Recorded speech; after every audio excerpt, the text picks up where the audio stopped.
오늘 주보를 보면 주보에 이제 설교를 이제 소개하는 페이지가 있죠. 거기에 이제 오늘 본문이 에베소서 6장 4절 이렇게 하고 그 밑에 보통은 이제 그 6장 4절을 기록을 하는데 지난주에 본문이 그냥 그대로 올라가 있습니다. 다 같이 한번 읽어볼까요? 함께 시작. 내가 너로 큰 민족이 되게 하고 너에게 복을 주어서 내가 크게 이름을 떨치게 하겠다. 너는 복의 근원이 될 것이다. 아멘. 창세기 12장에 있는 말씀을 그냥 올렸습니다.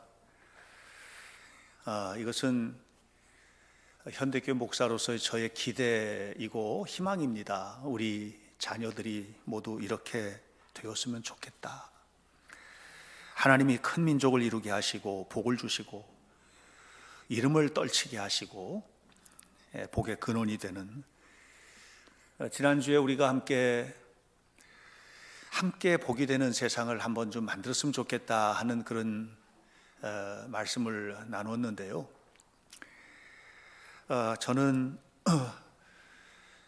우리 교회 성도들의 자녀들 다 이미 키워버리고 할머니 할아버지가 되신 분들도 계시지만 그래도 자녀들 또 손주 손녀, 우리 교회의 다음 세대, 우리 민족 대한민국의 내일을 이끌고 갈 우리의 아이들 모두에게 정말 하나님의 크신 축복이 있기를 바랍니다. 제가 이제 설교를 준비하면서 느닷없이 그런 생각이 좀 들었습니다. 부모님들이 자식에게 안수 기도를 좀 해보신 적이 있나 하는 그런 생각이 들었어요. 안수 기도는 뭐 목사님이 하시는 거지 이렇게 생각하실 수도 있는데요. 부모가 자녀에게 머리에 손을 얹고 기도하는 것은 굉장히 의미 있는 일이라고 저는 생각을 합니다. 그래도 부담스러우면 가슴에 손을 얹건 끌어안건 손을 붙들건 이렇게 기도하는 기도를 얼마만큼들 해보셨는지 하는 질문을 하게 되는 거예요. 뉴욕 대학에서 유아교육을 가르치는 교수인데 크리그라고 하는 교수가 이 안수에 대해서 과학적으로 연구를 했어요. 안수를 했을 때 어떤 현상들이 나타날까? 이 사람은 신학자도 아니고 목사도 아니고 그냥 아이들 교육하는 교육자지 않습니까? 그런데도 이제 관심이 많은 거예요. 그래서 안수를 연구를 했더니 안수를 할 때 안수하는 사람과 안수를 받는 사람에게 동일하게 혈액 안에 있는 헤모글로빈의 수치가 굉장히 늘어나는 현상을 보게 됐다는 겁니다. 그러니까 헤모글로빈이 많이 늘어나게 되면 그 다음에 필요한 게 있는데 그 신체 조직이 산소를 더 많이 받아들여야 되는 거예요. 이 헤모글로빈이 늘어나게 되면 당연히 그런 효과가 이제 있는데 산소를 많이 받아들이게 되고, 그렇게 되면 에너지가 발생을 하면서 훨씬 더 활발하게 된다고 하는 그런 얘기입니다. 그런 속에서 치유에 대한 일들, 또 회복에 관한 것들, 이런 일들이 많이 나타나게 된다고 하는 그런 이제 과학자의 연구니까는요, 그런 연구를 한 거예요. 그래서 안수를 하는 사람이나 안수를 받는 사람이나 모두에게 굉장히 큰 도움을 주는 것이다라고 하는 그런 얘기를 합니다. 저 같은 경우에는 안수할 일이 많이 있죠. 그래서 예배 끝나고 나서도 좀 힘든 분들이나 아니면 어떤 특별한 이벤트를 가지고 계신 분들이나 이런 분들에게 머리에 손을 얹고 기도하게 되는데, 기도를 하면 내 마음이 평범한 마음이 아니게 돼버려요. 그러니까 이 박사님의 연구가 맞는 것 같아요. 저는 그게 느껴지거든요. 아마 받는 분들도 동일하게 느껴질 것이라고 생각을 합니다. 창세기를 보면 믿음의 족장들의 이야기들이 나오는데 아브라함, 이삭, 야곱, 요셉, 이런 믿음의 족장들의 얘기가 쭉 나오는데, 이 족장들에게 있어서 굉장히 중요한 특징은 자식들에게 안수 기도를 하는 거예요. 그래서 그 자식들의 머리에 손을 얹고 정말 간절한 마음으로 축복을 비는 이런 기도들이 있었고, 그리고 안수를 받는 자녀는 저게 그냥 그대로 이루어질 것에 대한 믿음을 가졌어요. 이삭이 야곱의 머리에 손을 얹고 기도를 할 때, 이 야곱에게는 원래는 이 큰아들에 대한 축복이 야곱에게 있는 게 아니었는데, 이 야곱의 마음속에 그 축복을 너무너무 받고 싶은 거예요. 그래서 속임수를 써가지고까지라도 안수를 받지 않습니까? 그렇게 머리에 손을 얹고 기도를 하는데, 그게 그냥 그대로 자기에게 이루어질 것에 대한 믿음이 너무나 풍성했던 것을 성경을 통해서 보게 됩니다. 사실 야곱도 나중에 기도를 하는데 요셉의 두 아들의 머리에 손을 얹고 기도를 하고, 또 침상머리에서 그가 임종하기 전에 자기 아들들 12명에게 모두 축복을 하는 그 축복의 이야기가 창세기에는 기록이 되어 있습니다. 그러니까 족장들은 이 안수기도에 대한 의미가 굉장히 잘 있었던 것 같아요. 신명기 34장을 보면 모세가 늙어서 이제 일선에서 물러나게 되고, 그 세대를 다음 세대에 물려주게 되는데, 지도력을, 그 사람이 여호수아였거든요. 그런데 여호수아에게 자기 지도력을 물려줄 때 뭐를 하느냐면 안수를 합니다. 안수를 하는데 성경은 뭐라고 얘기하냐면은, 모세가 여호수아에게 안수할 때 지혜의 영이 가득해졌다고 이렇게 이야기를 하고 있습니다. 사실 머리에 손 얹고 기도한 것뿐인데 그 속에 정말로 수많은 일들이 벌어지는 거예요. 안수하는 사람의 마음, 안수받는 사람의 간절함, 하나님의 도우심, 이 모든 것들이 어울려지면서 그 속에 영적인 종합 예술과 같은 것들이 막 벌어지게 되는 것이죠. 마태복음 18장을 보면 이제 자녀를 데리고 예수님을 찾아온 사람들이 있었어요. 왜 찾아왔느냐면 내 아이들에게 머리에 손 얹고 안수 좀 해달라는 거예요. 예수님께 그렇게 부탁을 하는 겁니다. 안수를 해달라고. 그러니까 예수님이 이제 안수를 할 판인데 제자들이 자꾸만 막는 거예요. 예수님 바쁘시고 힘드신데 왜 자꾸 귀찮게 하느냐고. 그러자 예수님께서 왜 그러느냐, 다 데리고 오너라. 천국은 이와 같은 자의 것이야. 이렇게 하면서 데려온 아이들을 일일이 머리에 손을 얹고 기도해 주셨던, 이게 예수님의 마음이거든요. 마음껏 축복을 하셨어요. 아마 그 아이들이 그 이후에 어떻게 되었는지에 대한 이야기는 성경에 나와 있지는 않지만, 모르긴 몰라도 예수님을 만난 사람들이, 예수님이 터치한 사람들이, 예수님이 만져주셨던 모든 사람들이 놀라운 축복을 받았던 건 여러분 다 아시잖아요. 병이 치유되고, 삶이 회복이 되고, 외로운 고독의 문제가 해결이 되고, 모든 귀한 역사가 나타났는데 이 아이들에게도 아마 그런 축복이 왔을 것이라고 저는 믿습니다. 사도행전 6장을 보면 초대교회가 이제 규모가 바뀌어지고 하면서 조직이 새로워집니다. 그러면서 7명의 안수 집사님들을 세우는데, 7명의 집사를 세우는 장면에서 사도들이 그 7명에게 안수를 하는 장면이 나옵니다. 일일이 7명의 머리에 손을 얹고 안수를 합니다. 그렇게 안수를 했더니 성경은 말합니다. 그 7명의 안수받는 사람들에게 은혜와 권능이 충만해졌다라고 이야기를 합니다. 저는 이런 이야기들은 성경 안에 너무너무 많아요. 너무 많은데, 성경 안에 너무 많은 이야기가 여러분의 가정에도 좀 있나? 성경 안에는 너무 풍성한 이야기인데 여러분, 부모된 여러분들에게는 그게 있나? 그 자녀들을 위하여, 또 손주, 손녀를 위하여 그 머리에 손을 얹고 기도하는 이런 기도들이 있나? 우리 교회의 다음 세대들이 무럭무럭 자라고 있잖아요. 어른 세대인 이곳에 앉아 계신 여러분들은 다음 세대를 향하여 마치 그 아브라함이 이삭에게, 이삭이 야곱에게, 야곱이 그 다음 12명의 자녀들에게, 그리고 손주에게 이 영적인 아름다운 축복들을 물려주듯이 이런 놀라운 은혜와 축복들을 물려주는 이런 아름다운 일들이 우리 교회 안에서는 얼마나 이루어지고 있는가 하는 것을 오늘 어린이 주일에 여러분들에게 좀 말씀을 드리고 싶은 거예요. 저는 부모된 사람들은 모두 다 자식 잘 키우고 싶은 거는 동일한 마음 아니겠습니까? 다 그렇죠. 예. 그런데 제 마음은 그런 게 있어요. 자식 잘 키우기 위해서 교육 잘 받게 하고 좋은 교육 받게 하는 거 너무 중요한 일인데, 그것만큼 중요하게 우리 자식들이 믿음으로 커가는 일에 관심을 가지고 믿음으로 잘 성장을 해서 하나님의 은혜와 축복을 누리는 이런 삶을 살아가도록 여러분들이 관심을 갖게 되시기를 부탁을 드립니다. 그런 의미에서 오늘 이 창세기 12장 2절에 있는 말씀, 내가 너로 큰 민족이 되고 너에게 복을 주어서 너의 이름을 세상에 떨치게 하겠다, 크게 떨치게 하겠다, 너는 복이 될 거야. 실제로 복이 되었던 놀라운 사람, 어린이 3명의 어린이를 여러분들에게 좀 소개하려고 합니다.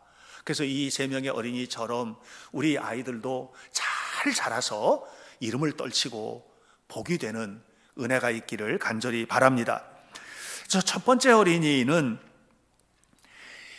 사실 이 어린이의 삶은 우리 흔히 말하는 금수저도 아니고 흙수저 정도도 아닌 아주 완전히 그냥 그 별볼일 없는 그런 가문의 역사의 저변두리에 태어난 그리고 자라난 그런 어린이인데, 이 어린이가 세계와 역사를 바꾸는 위대한 인물이 되거든요. 꿈꾸는 어린이 요셉입니다. 창세기 37장 이하에는 어린 소년 요셉의 이야기가 나옵니다. 이 어린 소년 요셉은 자라난 환경이 진짜 별볼일 없는 환경이었어요. 팔레스틴에서 자랐는데 헤브론과 브엘세바 그리고 그 아래 네게브 사막, 굉장히 척박한 지역이에요. 그 당시에 세계의 중심은 이집트였고, 이집트에서 볼 때는 거들떠보지도 않는 지역이에요.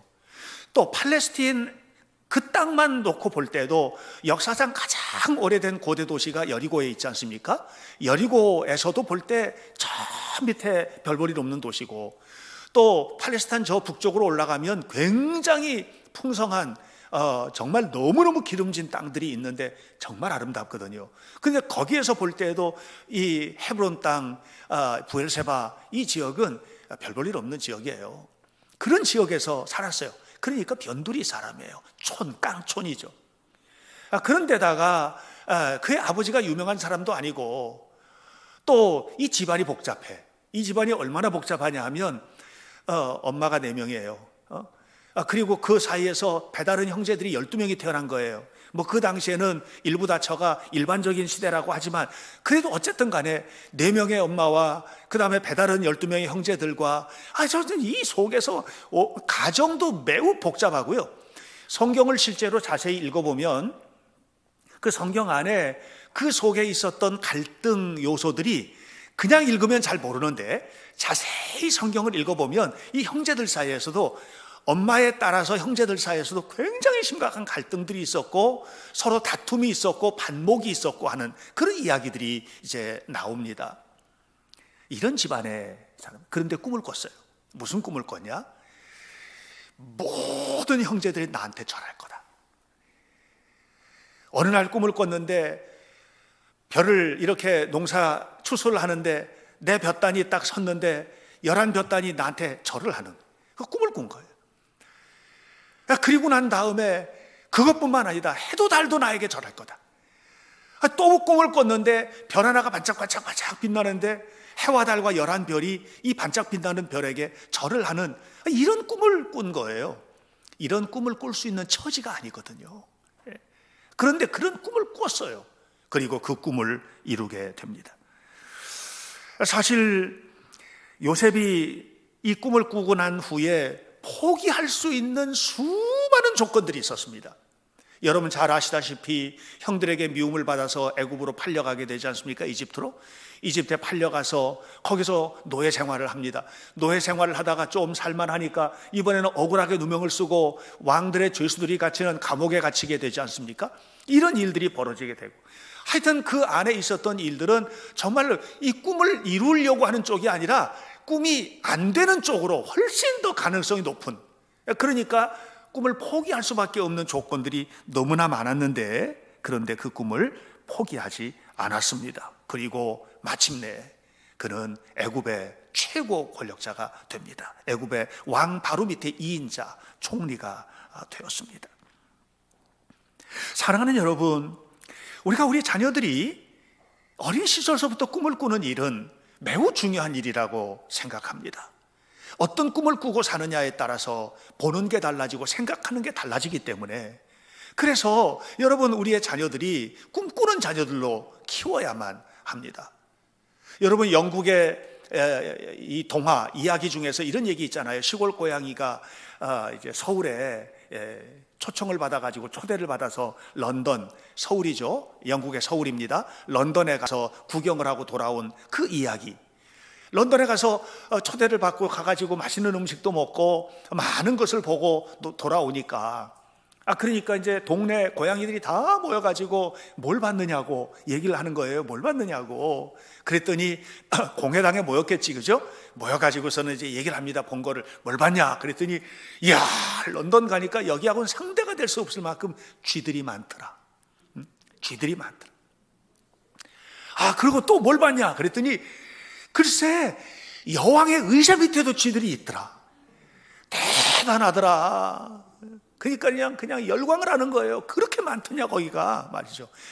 런던 가면 볼 게 얼마나 많아요. 여러분, 진짜 많거든요. 너무너무 유서 깊은 아름다운. 그런데 가가지고 기껏 뭐만 보고 왔어요? 쥐새끼들만 보고 온 거죠. 그래서 고양이에요. 여러분, 우리가 우리의 자녀들을 어떻게 키울 거냐라고 하는 것은 머릿속에 뭘 그리고 살게 할 거냐, 입으로 뭘 말하게 하고 살 거냐, 눈으로 뭘 보게 하고 살 거냐, 이게 너무너무 중요합니다. 그걸 가지고 꿈을 꾸는 거예요. 꿈은 그냥 꾸는 게 아니에요. 뿐만 아니라 하나님 앞에서 기도하며, 아까 말씀드렸잖아요. 아이들을 품에 안고 머리에 손을 얹고 기도하고, 이렇게 할 때 하나님께서 그 머릿속에 담아주시는 그 놀라운 통찰력들, 이걸 가지고 미래를 꿈을 꾸게 되는 것입니다. 여러분, 꿈이 없으면 방황합니다. 꿈이 있으면 꿈을 위해서 투자합니다. 꿈 때문에 투자합니다. 꿈을 이루기 위해서 이겨냅니다. 고난을 이기는 것은 내 힘이 아니고 꿈 때문에 이겨내는 것입니다. 그래서 우리가 삶을 살아가는 모든 환경에서 우리의 자녀들, 우리의 다음 세대를, 우리 교회의 다음 세대들, 이 민족의 다음 세대를 어떻게 키워갈 거냐의 문제는 뭐냐? 꿈꾸게 하라. 꿈을 꾸게 하라. 가슴에 꿈을 담게 하라. 그 꿈을 가지고 살아가는 복된 자녀들이 되도록 여러분 모두가 다 헌신해 주시기를 주님의 이름으로 축복합니다.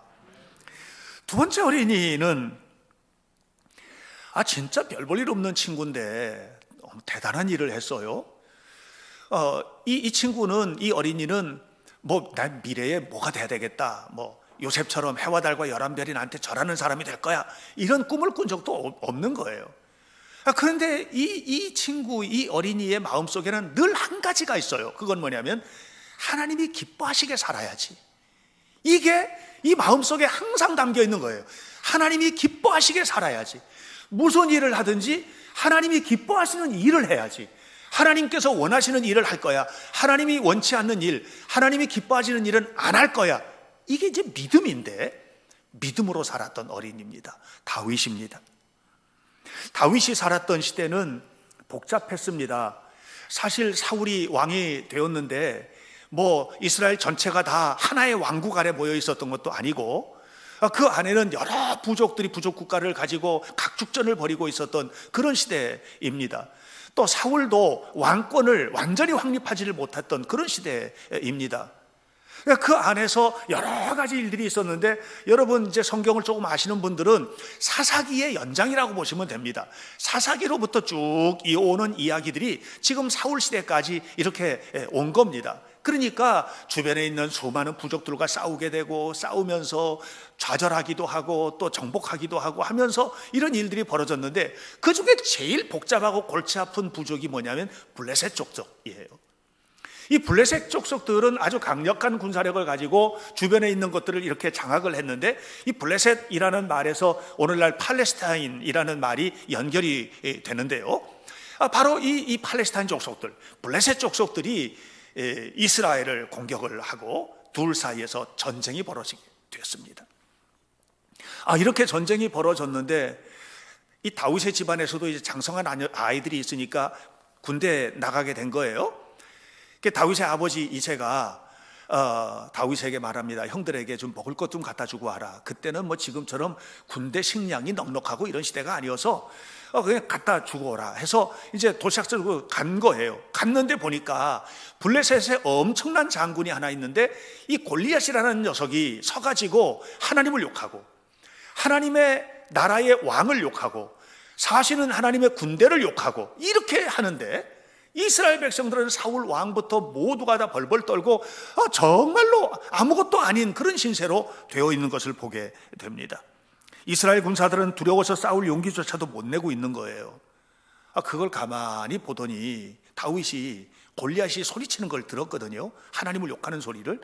그래서 뭐라고 그랬냐면 하나님의 백성이 하나님을 비웃는 저를 왜 그냥 두느냐고 이렇게 합니다. 그러니까 주변에 있던 사람들이 이 어린아이가 그렇게 하니까 이 물정도 모르는 녀석이 와가지고서는 큰 소리 친다고 하면서 야단을 치는 거예요. 거기에 형들이 있었다고 했잖아요. 형들은 이 교만한 놈이 이렇게 하면서 이제 야단을 쳤습니다. 다윗은 무너지지 않았습니다. 그리고 골리앗을 향해서 믿음으로 도전하는 겁니다. 너가 그렇게 대단한 장군이냐? 너가 칼과 창이 대단하냐? 나는 물맷돌 하나 가지고 간다. 그런데 내가 가지고 가는 것은 물맷돌이 아니고 만군의 여호와 하나님의 이름으로 가는 거야. 내가 하나님의 이름으로 너를 무너뜨릴 거야. 내 목을 벨 거야. 그래서 하나님이 살아계신 것을 보여줄 거야. 그랬잖아요. 다윗은 어떻게 해서든지 하나님의 마음에 들고 싶은, 어떻게 해서든지 하나님 앞에서 살고 싶은, 이게 다윗의 마음이라고. 어린 다윗의 마음에 이렇게 싸우다가 죽어도 좋다는 거예요.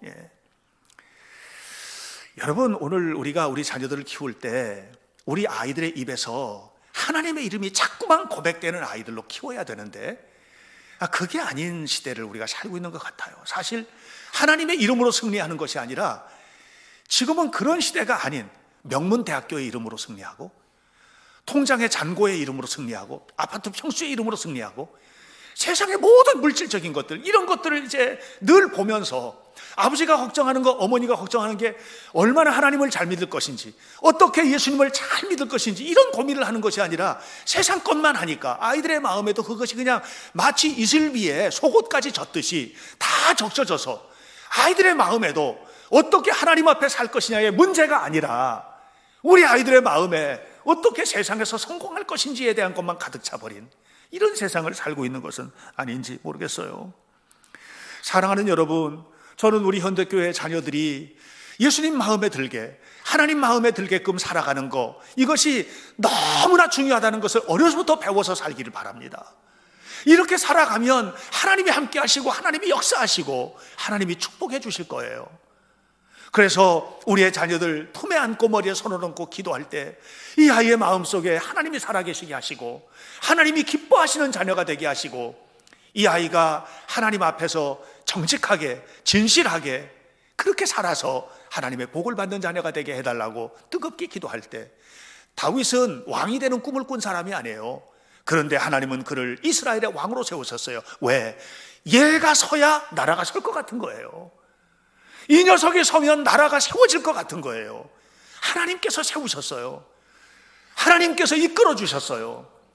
여러분의 자녀들도 그렇게 하나님의 이끌림을 받고 가지고 있는 조건들, 가지고 있는 지적인 조건들, 육체적인 조건들, 삶의 조건들은 부족해도 그래도 하나님께서 하시면 될 것을 믿지 않습니까? 이 믿음으로 승리하시기를 간절히 축원합니다. 세 번째 어린이를 소개합니다. 이 어린이는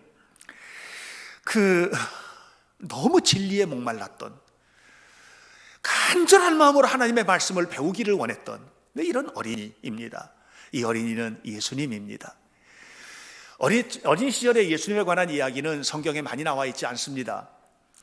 누가복음의 2장에 어린 시절의 예수님에 관한 이야기가 나와 있어요. 그래서 우리가 누가복음 2장을 읽으면 어린 시절 예수님이 어떤 모습이셨는지 하는 것을 볼 수 있는데요. 예수님이 이제 한 번은 유월절을 맞아서 부모님과 함께 예루살렘의 유월절 축제를 지키기 위하여 올라갔습니다. 그리고 다 보내고 난 다음에 내려오는데 사람들과 함께, 동네 사람들과 함께 이렇게 쭉 밀려서 대화 나누면서 내려오다 보니까 한참 왔는데 아들이 안 보이는 거예요, 요셉과 마리아에게. 그래서 아무리 찾아도 없는 거예요. 그래서 수소문해서 거꾸로 찾아 올라간 게 예루살렘까지 올라갔는데, 예루살렘까지 올라가 보니 성전에서 서기관들과 율법교사들과 예수님이 함께 앉아 있는 것을 보게 됩니다. 뭐 하고 계셨느냐 하면 진리를 배우고 계셨어요.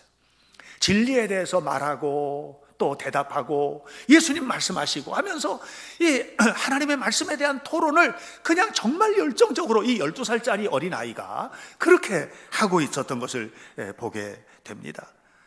그랬더니 화가 났잖아요. 며칠을 허비했어요. 지금 가다가 없어가지고 다시 찾아와가지고 헤매고 얼마나 힘들었어요. 그러니까 왜 여기 있느냐고 그랬더니 예수님이 말씀하셨습니다. 내가 내 아버지 집에 있는 것이 마땅한 것 아닙니까? 이렇게 말씀을 하셨습니다.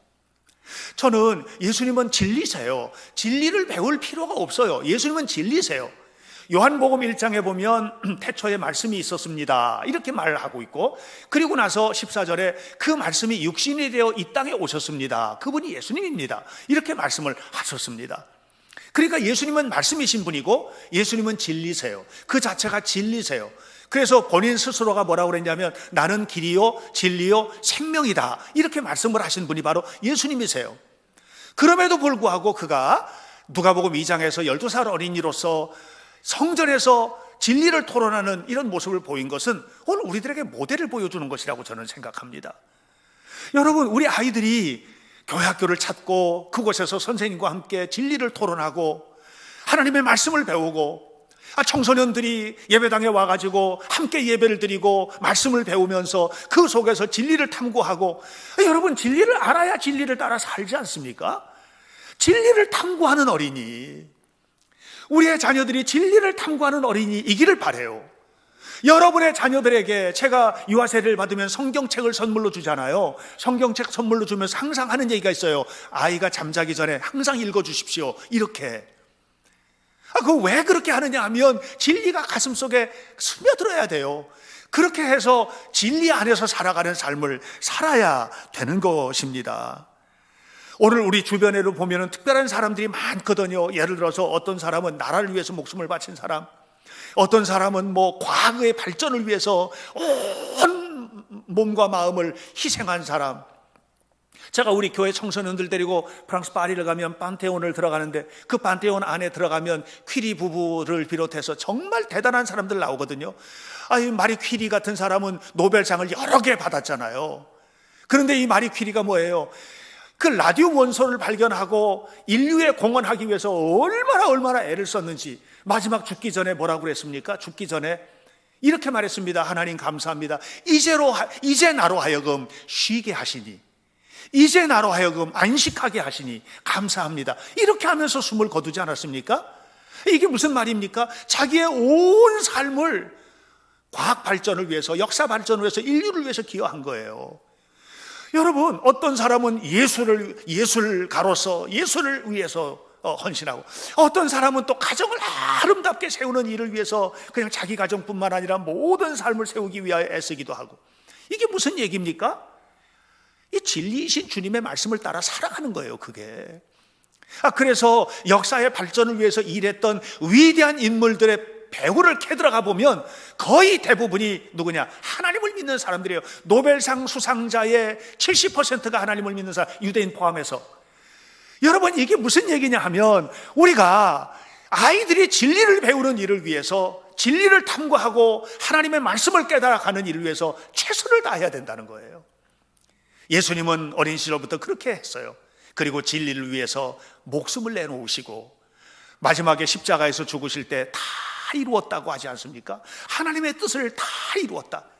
우리도 마지막 죽을 때 우리가 다 이루었다, 하나님이 내게 맡기신 것, 이렇게 하면서 세상을 떠나 천국에 가는 이런 삶을 살기를 바라고, 우리 자녀들도 그렇게 자라서 위대하고 훌륭한 자녀들로 커서 역사를 위해서, 가정을 위해서, 삶을 위해서, 하나님 나라를 위해서 희생하는 이런 축복의 삶을 살아야 되지 않겠습니까?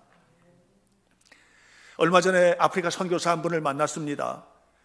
그분이 그런 얘기를 합니다. 아프리카에 가면 선교사들을 환영하는 나라가 별로 없답니다.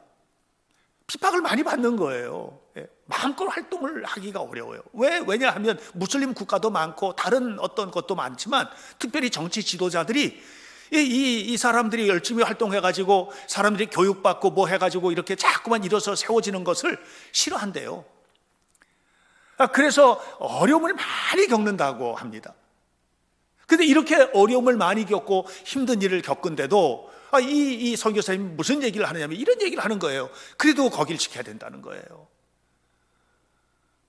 이유는 하나입니다. 진리 때문에. 자식들 생각하면 못 있는데요. 자식들 교육 생각하면 못 있는데요, 거기. 자식들 아내, 가정 이런 거 저런 거 생각하고 고향의 부모님 뭐 등등 이런 생각을 하면 아프리카에 있을 수가 없다는 거예요. 환경 생각하면 못 있는다는 거예요. 딱 하나, 진리 때문에. 다시 말하면 주님이 주신 사명이니까 그걸 지켜내는 거예요. 사랑하는 여러분, 오늘 저는 여러분들에게 3명의 어린이를 소개했어요. 요셉, 꿈꿀 수 없는 환경에서 꿈을 꾸었던 어린이. 다윗, 오직 하나님이 기쁨이 되길 원했던, 그래서 하나님이 그를 기쁘게 여기시고 왕으로 세웠던 어린이. 예수님, 진리를 탐구하고 진리를 배우기 위하여 최선을 다하고 진리를 위해서 목숨을 내어주신 우리의 주님. 우리 자녀들이 정말로 멋지게 자랐으면 좋겠습니다. 꿈을 가진 자녀로 키우게 되기를 바랍니다. 우리 아이들은요, 우리의 힘이에요. 여러분 자녀들이 여러분의 힘이세요. 여러분, 우리 다음 세대가 이 민족의 힘이에요. 잘 키워야 돼요. 부모 세대는 뭐 해야 됩니까? 그렇게 자라도록 온 마음을 다하여 모든 것을 바쳐서 희생하고 헌신하는 일을 해야만 합니다. 어린이 주일입니다. 어린이 주일만 되면 한번 깨닫고 지나가면 다 잊어버리는 이게 아니라 우리는 날마다 정말 하나님께서 기뻐하시는 우리의 다음 세대를 키워내기 위하여 온 마음을 다해서 희생해야 되고, 우리 교회가, 여러분 부모님들이, 그리고 교회 지도자들이, 이 민족의 지도자들이 모두 함께 힘을 모아서 최선을 다할 때 그들이 하나님 앞에 살아가는 그들이 드디어 하나님이 행하시는 놀라운 일을 행하게 될 것이고, 저와 여러분은 그것을 두 눈으로 보게 될 것입니다. 하나님의 은혜가 우리의 자녀들에게, 우리 교회 다음 세대에게, 이 민족의 다음 세대에게 가득하기를 간절히 축원합니다. 기도하겠습니다. 하나님의 은혜를 감사합니다. 생명을 주신 주님께서 우리 모두의 삶 속에 함께하여 주시고 축복해 주시기를 원합니다. 오늘 어린이 주일에 3명의 어린이를 함께 묵상하며 우리 교회 아이들이, 또 우리 자녀들이, 그리고 이 민족의 다음 세대가 어떻게 세워져 갔으면 좋을지를 함께 나누었습니다. 정말로 주님께서 축복해 주시고 은혜를 베풀어 주셔서 우리 자녀들 모두에게 하나님의 영광이 나타나게 하시고 우리는 하나님의 영광을 눈으로 보게 하옵소서. 예수님의 이름으로 기도하옵나이다. 아멘.